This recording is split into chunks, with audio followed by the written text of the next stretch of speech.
अस्सलाम वालेकुम 89 न्यूज़ के साथ मैं हूं सोनिया खान। नाज़रीन, इस वक्त मैं मौजूद हूं एसपी ऑफिस मॉडल टाउन में। नाज़रीन, कुछ रोज़ कबल एक बड़ा तशवीशनाक वाक़या पेश आता है। इचरा के इलाके में एक केस दर्ज होता है कि एक 27 साला नौजवान जिसका नाम ज़ीशान बताया जाता है, ये हनी ट्रैप का शिकार होता है। किस तरह ये लाहौर शहर के इलाका इचरा से गुजरात पहुँचा, किस तरह इसका अगवा किया गया और किस तरह इसका बड़ी बेदर्दी से कत्ल कर दिया गया और बाद में वहीं पे इसको दफना दिया गया, ये सारा मामला क्या है। एसपी मॉडल टाउन से हम बात करते हैं, सर से जानती हैं इस केस की सारी तफसीलात कि आखिर किस तरह ये सारा मामला पेश आया, इस केस के असल हक़ाइक़ क्या हैं।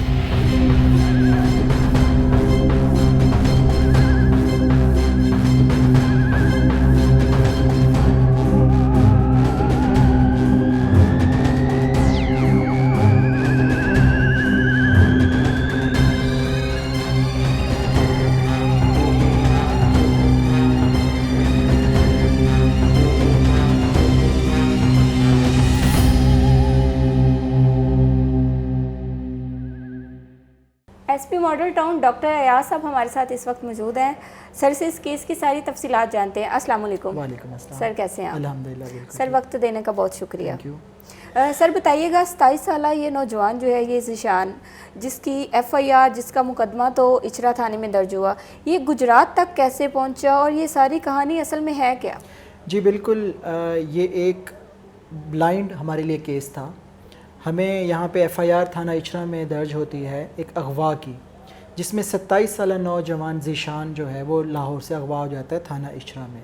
ठीक है। जब हमने सीसीटीवी एनालिसिस स्टार्ट किया, हमारा एक प्रॉपर प्रोटोकॉल होता है जिसमें कोई अगवा हो जाता है, तो हमें ये मालूम हुआ कि इस लड़के की कोई साल डेढ़ पहले एक लड़की के साथ सोशल मीडिया पे दोस्ती हुई और इन दोनों जो लड़का और लड़की थे वो आपस में निकाह करना चाहते थे। ठीक है। और दोनों की जो फैमिलीज़ थी उनका आपस में इंटरेक्शन भी हो चुका था, उनकी मुलाकातें भी हो चुकी थी। ठीक है।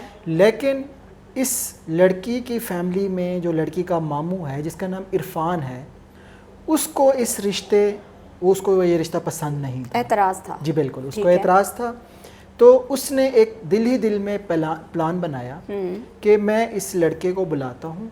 अब जो मेरी भांजी है वो तो मान नहीं रही, तो क्यों ना मैं इस लड़के को ही रास्ते से हटा दूँ। तो उसने एक पूरा प्लान बनाया।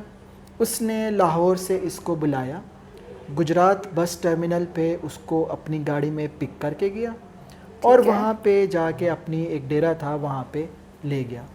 तो मुख्तसर सी आपस में गुफ्तगू करते रहे। लड़की को इस बात का नॉलेज था कि वो गुजरात आ रहा है? ये बड़ा इम्पोर्टेंट क्वेश्चन है जी। हमारी तफ्तीश में। जब हमने बड़ा इनिशली जब हमने ज़ेरे हिरासत रखा लड़की को, उसकी माँ को, पूरी फैमिली को हमने शामिल तफ्तीश किया, तो हमें कोई भी ऐसा क्लू नहीं मिला जिसमें लड़की या लड़की की फैमिली को ये मालूम हो कि उसको गुजरात बुलाया गया है।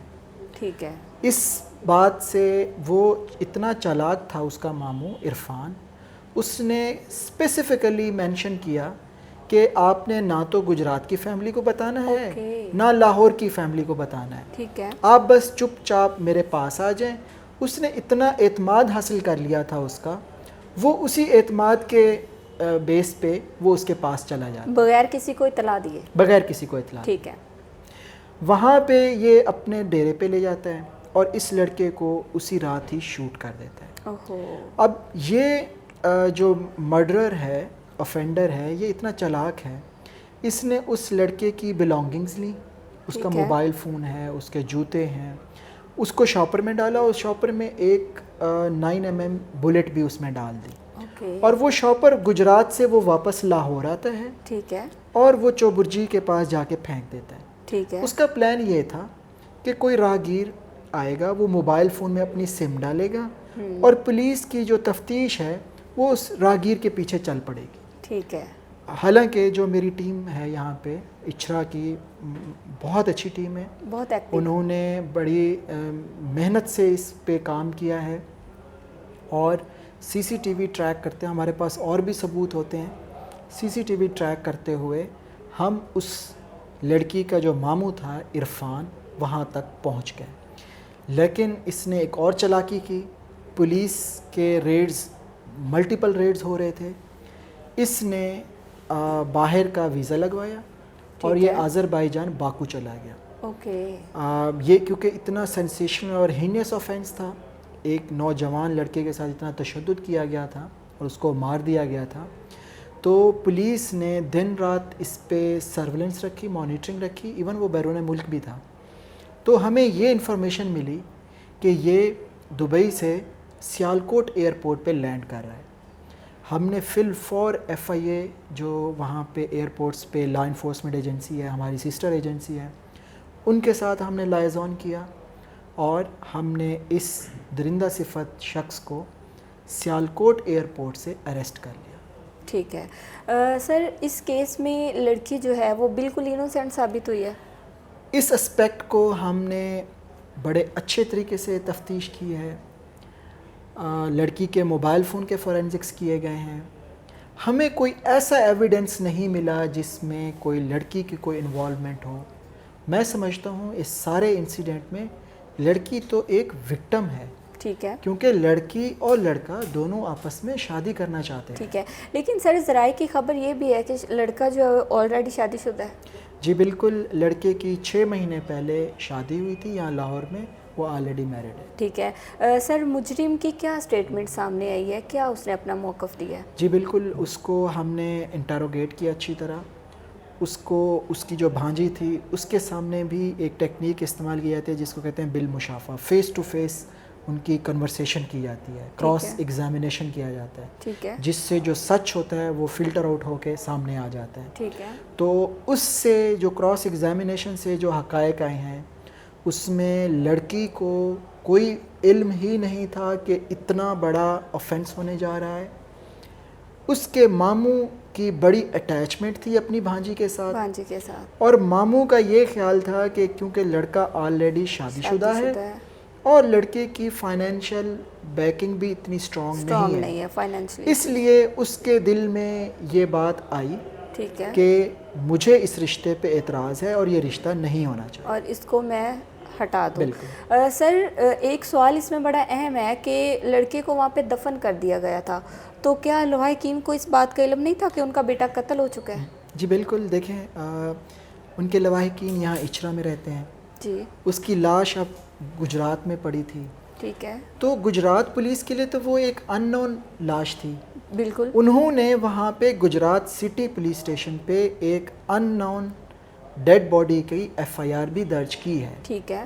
तो ये सारे हक़ायक़ तब खुले जब वो मेन कलीदी किरदार जिसका था ऑफेंस जिसने किया था इरफान, वो पुलिस की हिरासत में आया और उसने सारे एतराफ़ किए और वो सारी चीज़ें रिवील हुई। ठीक है।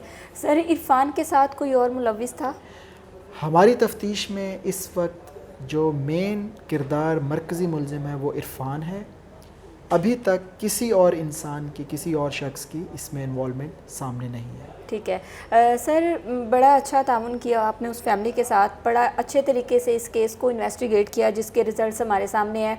हमारी नौजवान नस्ल जो है वो हनी ट्रैप का आजकल आपको पता है कि एक ट्रेंड ही बन गया है।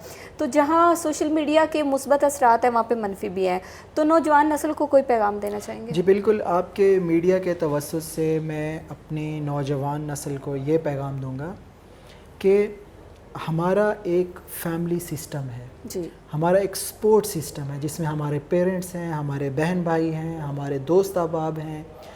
जब भी कोई आप एक विज़िट पे जाते हैं, घर से बाहर जाते हैं, आप चाहे जितने भी बड़े हों, बिल्कुल ये इंसिडेंट बुज़ुर्गों में भी हो सकता है, बच्चों में भी हो सकता है, समझदार नौजवानों में भी हो सकता है जी, बिल्कुल। जब भी आप घर से बाहर जाएं, आप अपने बाएतमाद लोगों को ये इन्फॉर्म करके जाएं कि आप कहाँ पे जा रहे हैं। वो एक्टिविटी, ये ना सिर्फ रिश्तों में ये मसले आ सकते हैं, बिल्कुल ऐसे वो कोई आपकी बिजनेस एक्टिविटी हो सकती है, वो कोई आपकी प्रोफेशनल एक्टिविटी हो सकती है। तो आप अपने अपनों के साथ कनेक्टेड रहें, बिल्कुल मेरा ये मैसेज है। अपनों को इतना एतमाद मिले। बिल्कुल सर, वक्त देने का बहुत शुक्रिया, थैंक यू सो मच। इसी के साथ अपनी मेज़बान सोनिया खान को दीजिए इजाज़त। अल्लाह के बाद।